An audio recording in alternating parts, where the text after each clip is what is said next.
How to find downloaded files or PDF in iPhone 16e. So let's start the video. First of all, open Safari browser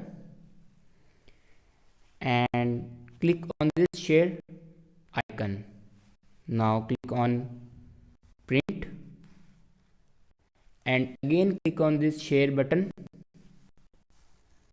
and click on save to files. Now select a place where you want to save it and then click on save. Now go back to your home screen and open files and go back and click on iCloud Drive, and here you can save your downloaded files. The another way to see your downloaded files, now click on downloads and here you can check your downloaded files. So this is the way to find downloaded files or PDF in iPhone 16e.